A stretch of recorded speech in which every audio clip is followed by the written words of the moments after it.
জামায়াত ইসলামের নেতা মীর কাশেম আলীর বিরুদ্ধে 2013 সালে আওয়ামী লীগ সরকারের দেওয়া যুদ্ধ অপরাধের মিথ্যা মামলায় তার আইনজীবী হিসেবে কাজ করছিল তারই ছেলে মীর আহমেদ বিন কাশেম। আমি আমার পিতার মামলায় নিয়োজিত আইনজীবী ছিলাম। আমার পিতার বিরুদ্ধে তৎকালীন রাষ্ট্রপক্ষ 22 জন মুক্তিযোদ্ধাকে নিয়ে আসে সাক্ষী দেওয়ার জন্য। আমরা এটাকে কাউন্টার করার জন্য 44 জন মুক্তিযোদ্ধার নাম দেই, যে 44 জন মুক্তিযোদ্ধা আমাদের পক্ষে সাক্ষী দেবে। তখন আদালত থেকে আদেশ দেওয়া হয় যে 3 জনের বেশি আনা যাবে না। মামলাটা এরকম ছিল যে একজনকে হাত পা বেঁধে সাঁতার করতে দেওয়া হতো। যখনই আসামি পক্ষ এমন কোনো যুক্তি তুলে ধরতো যেটা উত্তর রাষ্ট্রপক্ষে ছিল না, তার এমনভাবে আইনটা পরিবর্তন করতো যাতে আমাদের এই আর্গুমেন্টটা নিষ্ফল হয়ে যায়। এই জিনিসগুলো গণমাধ্যমে উঠে আসছিল না। সরকার যেভাবে কথা বলতে তার চাইতো সেভাবেই তার কথা বলতে পারতো। প্রতিদিন মামলার শুনানির পর এই বিষয়গুলো আমি আমার পোস্টে তুলে ধরতাম। তো আমার এই পোস্টগুলো খুব অল্প সময়ের ভিতরেই আন্তর্জাতিক সম্প্রদায়ের নজরে আসে। তাদের কথা হচ্ছে যে একজন আইনজীবী এই অভিযোগগুলো তুলেছে, সরকারের বক্তব্য কি? সরকার তো জেনে বুঝেই কাজগুলো করছে, তারা তো ন্যায় বিচার করার ইচ্ছা তাদের ছিল না, তাদের কাছে এগুলো উত্তর ছিল না। আন্তর্জাতিক সম্প্রদায়ের কাছে তাদের এই ভাবমূর্তিটা নষ্ট হতে থাকে। তো অনেকেই বলেছে যে ওকে একটু সরে যেতে, কিন্তু ও বলেছে যে আমি আমার বাবার লয়ার হিসাবে আমাকে এই লড়াইটা লড়তে হবে, আইনি এই লড়াই আমাকে লড়তে হবে, কাজে আমি কোথাও যাব না। আমি যদি চলে যাই তাহলে ওরা খুব সহজেই আব্বুকে ফাঁসি দিয়ে দিবে।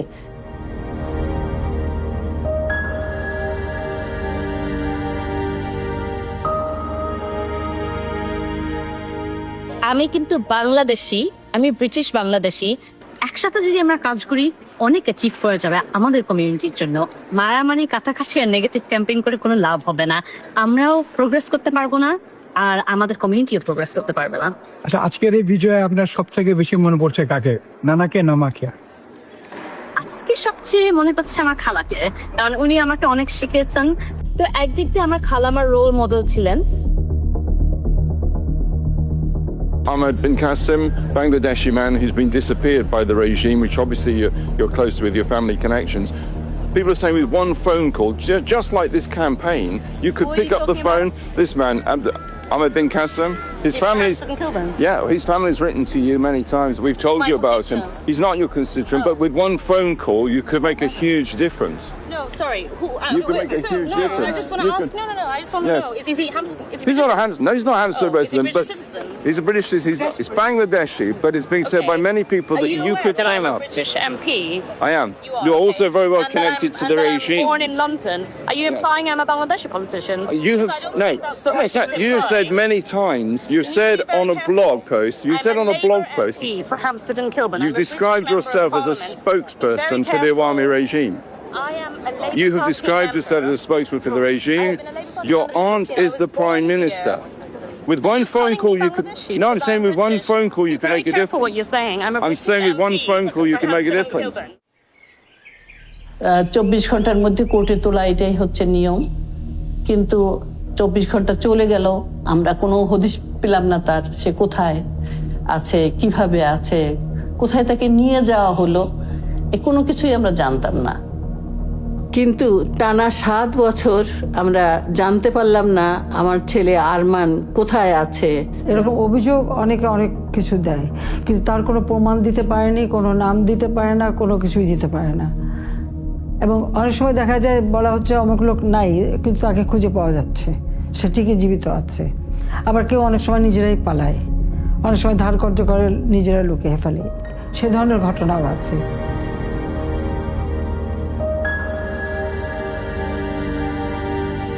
2008 থেকে 2024 পর্যন্ত বাংলাদেশে এক নির্মম ফ্যাসিস্ট শাসন চালায় তৎকালীন প্রধানমন্ত্রী শেখ হাসিনা।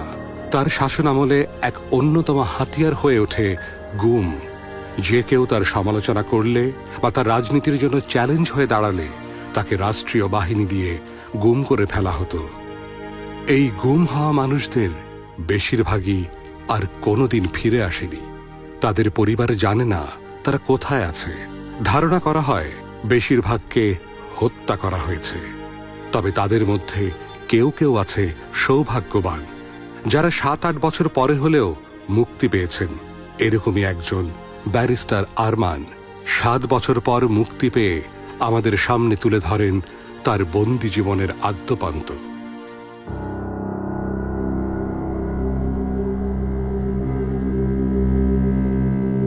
আমাকে যখন জোর করে চোখ বাঁধা অবস্থায় বাসা থেকে নিয়ে আসা হয়, আমি ঠিক বুঝতে পারছিলাম না আমাকে কোথায় নিয়ে যাওয়া হচ্ছে। অনেকক্ষণ গাড়ি চলার পর গাড়িটি একটি নিস্তব্ধ জায়গায় এসে থামলো। চোখ বাঁধা অবস্থায় আমাকে যখন ভেতরে ঢোকানো হচ্ছিল, আমি বুঝতে পারছিলাম যে খুব স্যাঁতস্যাঁতে এবং খুব বদ্ধ জায়গায় আমাকে ঢোকানো হচ্ছে। প্রচন্ড গরম এবং স্যাঁতস্যাঁতে, এবং আমি বিভিন্ন মানুষের কান্নার আওয়াজ শুনছিলাম।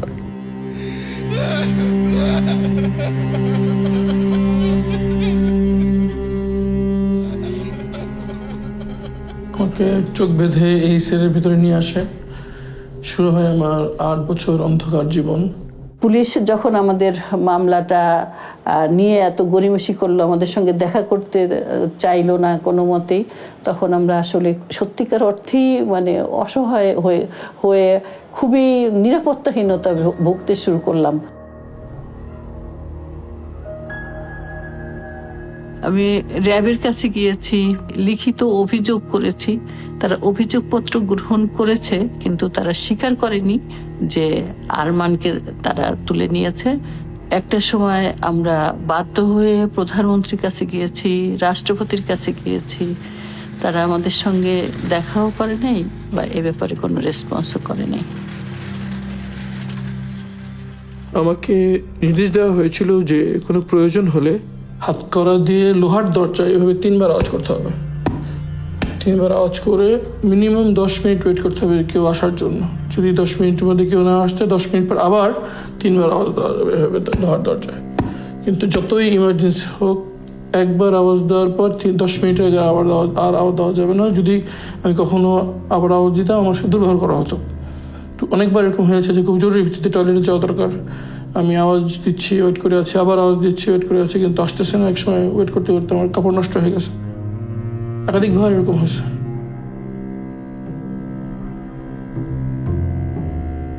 আমি যখন টয়লেটে যেতে যেতাম, তখন তোরা আমার বাম হাতের হাতকড়াটা খুলে দিত এবং ডান হাত থেকে আমার হাতকড়াটা ঝুলতো। টয়লেটে এসে আমি চোখটা একটু বড় করে খুলতাম, খুলে ওই ডান হাতকড়ার যে অংশটুকু ঝুলছে সেটা দিয়ে দিন সকালে টয়লেটে আসে একটা দাগ দিতাম। এভাবে করে প্রত্যেক দিনের জন্য 1 দাগ, এভাবে করে আমি দিনের হিসেব রাখছিলাম। আনুমানিক 6 মাস পর্যন্ত আমি এভাবে হিসেব রাখতে পারি। এরপর 6 মাসের মাথায় একবার এক গার্ড বুঝে ফেলে যে আমি এভাবে এখানে দাগ দিয়ে হিসেব রাখছি। পরে অনেকজন রুমে আসে এবং আমাকে খুব বকাঝকা করে, খুব দুর্ব্যবহার করে এবং স্কেপার দিয়ে ঘষে সেই দাগগুলো সব উঠে দেয়। এই সেলে যখন আমি ছিলাম, তখন বুঝতে পারতাম না যে বাইরে কি দিন না রাত। একবারের জন্য বলেনি আমি কোথায় আছি। আমার কাছে মনে হতো যে আমাকে জীবন্ত কবর দিয়ে দেওয়া হচ্ছে।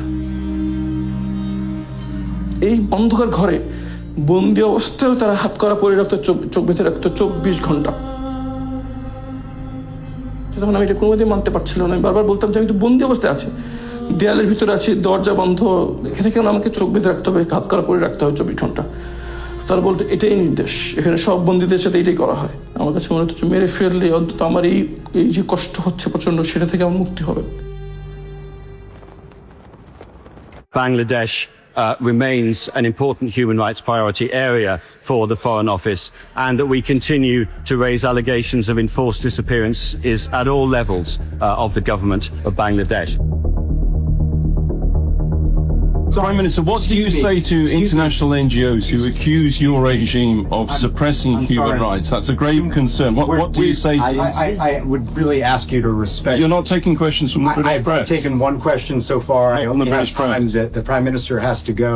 You're refusing to let us ask the question.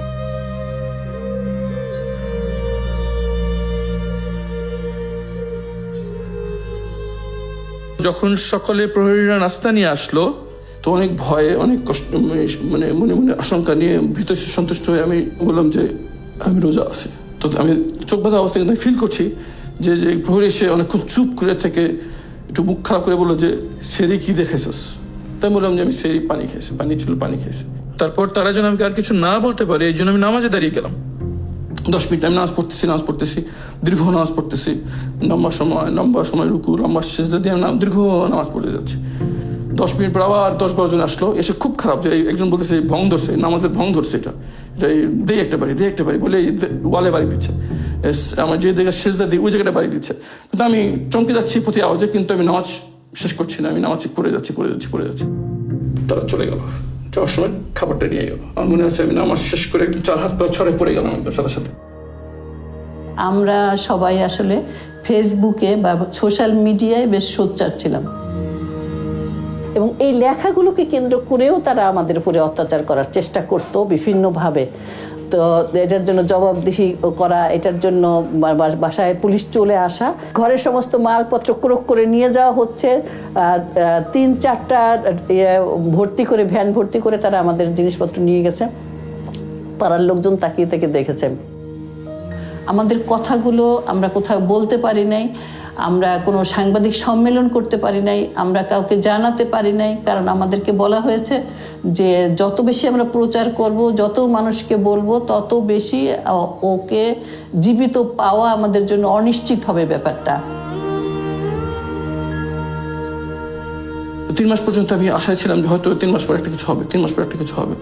কিন্তু যখন 3 মাস পারিয়ে গেল, 6 মাস পারিয়ে গেল, তখন আমি আশা ছেড়ে দিয়েছিলাম যে আর সম্ভব মনে হয় না এখানে স্বাভাবিকভাবে কিছু এখানে হবে, হয় আমাকে এখানে মৃত্যু হবে, আমি এই নির্যাতনে কষ্টে আমার এখানে মারা যাবো, অথবা আমাকে কোনো সময় মেরে ফেলবে। কখনো এখানকার পুলিশ, পল্লবী থানা পুলিশ এবং আশেপাশে আরো থানাগুলো, কতগুলো থানা একসঙ্গে আসতো যে আমাদের বাসায় তাদের আসতেই হবে, প্রতি মাসেই তাদের আসতে হবে। এবং আসলে তারা যে কাজগুলো করতো, আমাদের কাছে আমার ছেলেকে খুঁজতো। এটা ছিল আরেকটা রহস্যজনক ব্যাপার। আমার কাছে আমার ছেলে খুঁজতো, কেন খুঁজে? নিশ্চয়ই আপনি কোথায় গোপনে রেখেছেন, আপনি কোথায় লুকিয়ে রেখেছেন। তখন আমি বললাম যে এটি কি ধরনের তামাশা একটা অসহায় মায়ের সাথে, যে যার ছেলেকে গুম করা হয়েছে তাদের কাছে এসে আপনারা তার ছেলেকে খুঁজছেন। আমি আপনাদের কাছে বারবার আবেদন জানাচ্ছি আমার ছেলেকে খুঁজে দেন, দায়িত্ব আপনাদের খুঁজে দেওয়ার।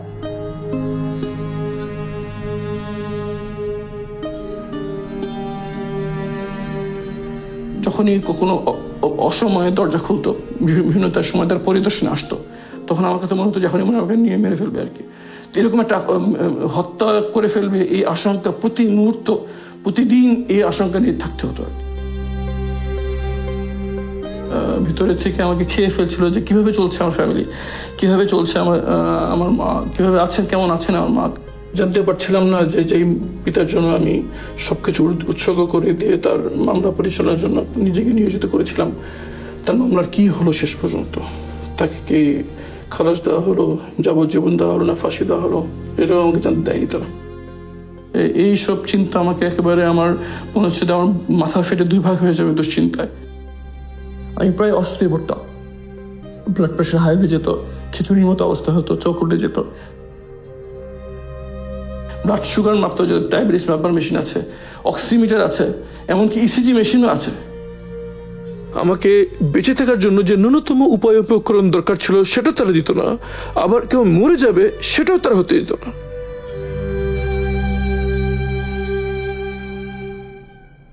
শেষ রাতের সময় এখানে প্রহরীরা ঘুমাতো আর কি।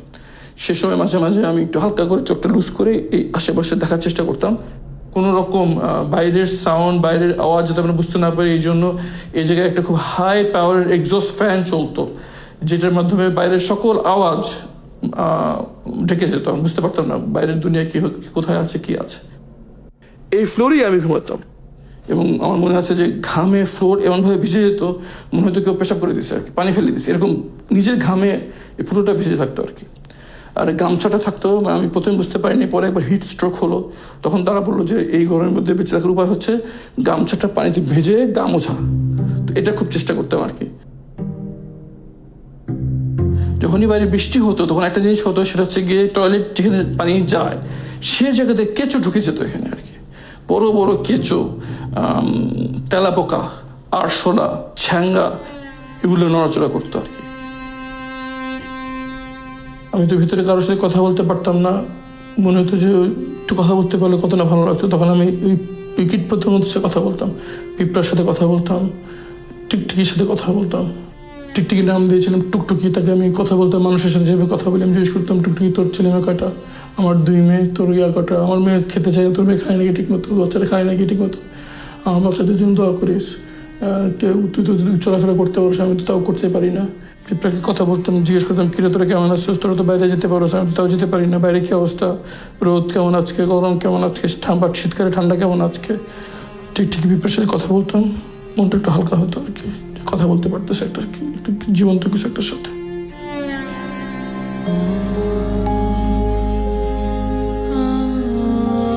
সবচেয়ে বেশি কষ্ট লাগতো যখন বাচ্চাদের কথা মনে হতো আর কি।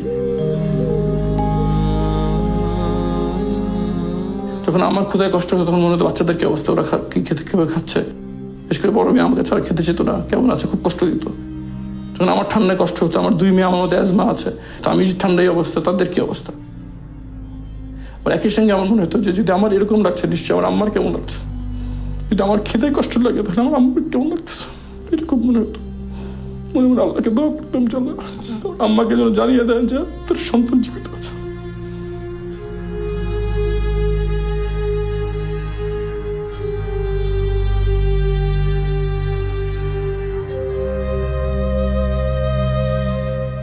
মেয়েকে আমি এভাবে ফেলে আসলাম অনিশ্চয়তার ভিতরে।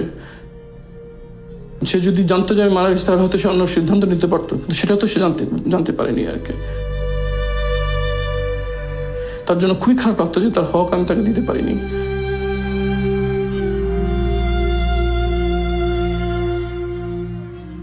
এই অনুভূতিগুলো খুব পীড়া দিত, খুব অপরাধবোধ কাজ করতো আমার ভিতরে। হাত করার ঘষায় অ্যালার্জির মতো লাল লাল হয়ে গেল আর কি। এরপর সে লালের মধ্যে বড় বড় ফোড়ার মতো হয়ে গেল। পরে এই ফোড়া গলে সেখানে ইনফেকশন হয়ে যায়। ইনফেকশন হয়ে একদম বড় দগদগে লাল ঘা হয়ে পুরা 2 হাত ভরে যেত আর কি। ঘা এই পরিমাণ বেড়ে গেল যে তখনও মানে আমি রাখতেই পারছি না, রক্ত পড়ে যাচ্ছে। তখন এই হাত করা হাত থেকে খুলে পায়ে পরে দেওয়া হয়েছিল। যতক্ষণ পর্যন্ত হাতের ঘাটা একটু শুকানো যাচ্ছে ততক্ষণ পর্যন্ত ওই হাত করা পায়ে থাকতো, আমি দাঁড়াতে পারতাম না, বসে থাকতাম। নামাজ ওই হাত করা অবস্থায় হাঁটু গেলে আমি নামাজ পড়তাম।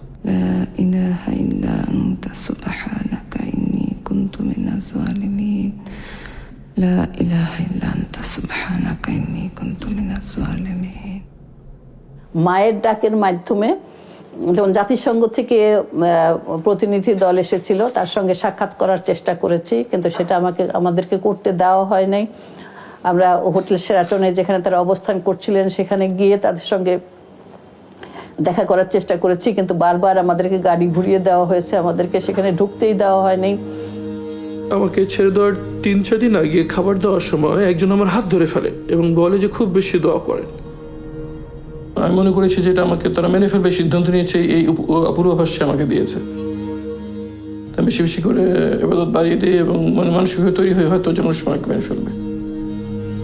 মনে পড়ছিল আমার মা, আমার পিতা, আমার বাচ্চা, আমার স্ত্রীর কথা, যে তারা কিভাবে জানতে পারবে হয়তো কোনো নদীতে বা কোনো নর্দমায় আমার লাশ পড়ে থাকবে এবং তারা জানতে পারবে যে এরকম লাশ পাওয়া গেছে। হয়তো তারা মর্গে যে আমার লাশ শনাক্ত করবে, অথবা হয়তো কোনোদিন আমার লাশ কেউ পাবেও না। এইসব চিন্তা আমার মাথায় কাজ করছিল। আবার মনে মনে এইভাবে সান্ত্বনা দিচ্ছিলাম যে লাশ যাই হোক, রুহ তো আল্লাহর কাছে চলে যাবে। শেষ রাতের দিকে 10-12 জন প্রহরী হঠাৎ করে আমার সেলে ঢুকে পড়ে। আমি ঘাবড়ে যাই।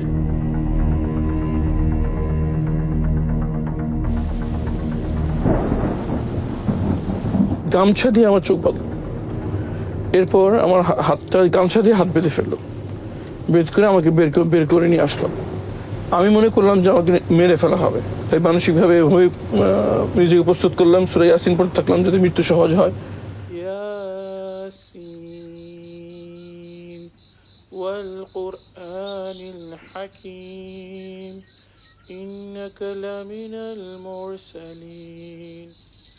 গাড়িটা যখন থেমে যায় তখন ওই শোয়ানো অবস্থা থেকে আমাকে বসানো হয়।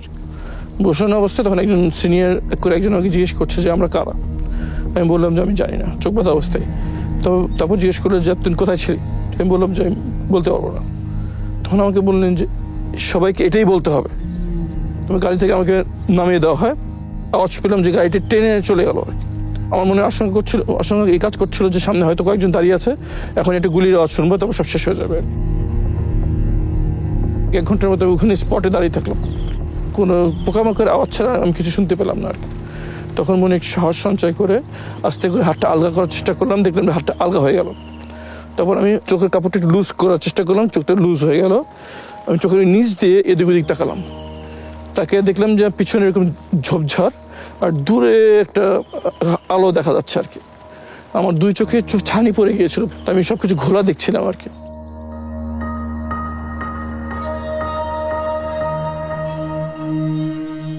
আমি নামাজের পর ইমাম সাহেবের কাছে গেলাম, যে আমি পরিচয় গোপন করে বললাম যে আমার অজ্ঞান পার্টি আমার সব নিয়ে গেছে। তখন উনি ক্লিয়ার কথা বলতে পারতেছে না, কথা কেমন জানি ভাঙা ভাঙা এবং ভীতি অবস্থা, এমনকি মোবাইল নম্বরও বলতে পারতেছে না। তখন আমি আর বেশি কিছু জিজ্ঞেস করলাম না। তখন উনি বললো যে আমাকে এখানে একটা হসপিটাল আছে ইবনে সিনা, ওই হসপিটালের মধ্যে একটু আমাকে পৌঁছে যেতে পারলে ভালো হয়। তখন আমি ওনাকে হসপিটাল পর্যন্ত পৌঁছাই দিলাম।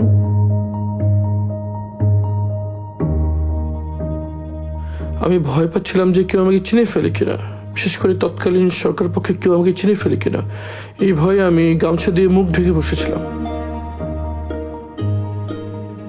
অনেকক্ষণ বসে থাকার পর যখন দেখলাম এক এক ওখানকার স্টাফরা আসছে, তখন আমি যে গার্ডের সাথে কথা বলার চেষ্টা করলাম। তখন গার্ডরা আমাকে চিনতে পারে নাই, এই জন্য আমি ঢুকতে পারি নাই। তখন আমি আবার যে বসে থাকলাম মেন গেট খোলার অপেক্ষায়, অথবা কেউ পরিচিত আসবে এই অপেক্ষায় প্রায় 1 ঘন্টা বসে থাকলাম।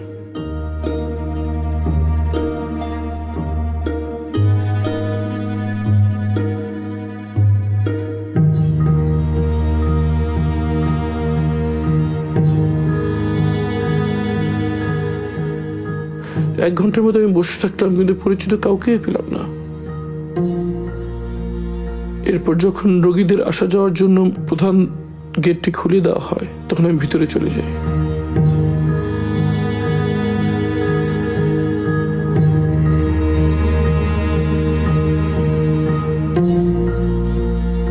মনের ভিতরে প্রচন্ড আশঙ্কা কাজ করছিল, আমার পরিবার কোথায় আছে, কিভাবে আছে, তারা কি জীবিত আছে। মনের ভিতরে ঝড় বয়ে যাচ্ছিল।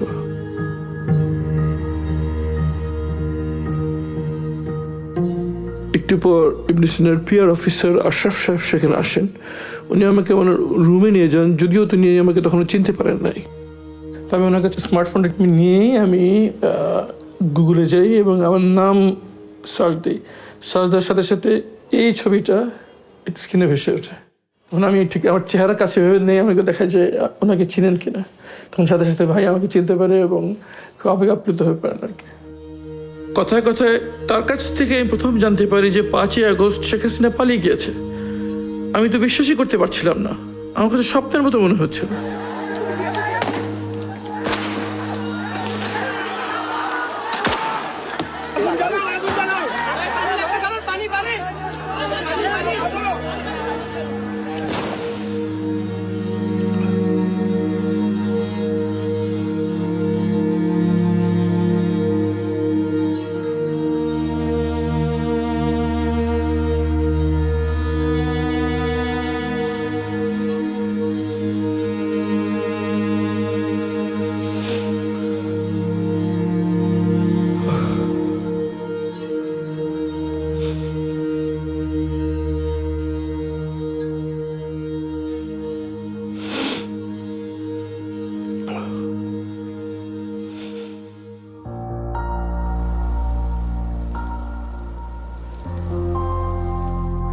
ক্ষমতায় থাকলে সাধারণ মানুষকে দাবার গুটির মতো মনে হয়।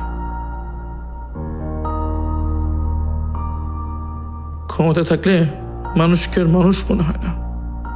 ক্ষমতার চেয়ার তো খুব উপর থেকে সবকিছু যেমন ছোট লাগে, সাধারণ মানুষের ছেড়ে ক্ষুদ্র মনে হয় আর কি। এই সেই বেডরুম যেখানে ফ্যাসিস্ট হাসিনা থাকতো। এভাবে মানুষ মেরে সে কিভাবে ঘুমাতো এখানে?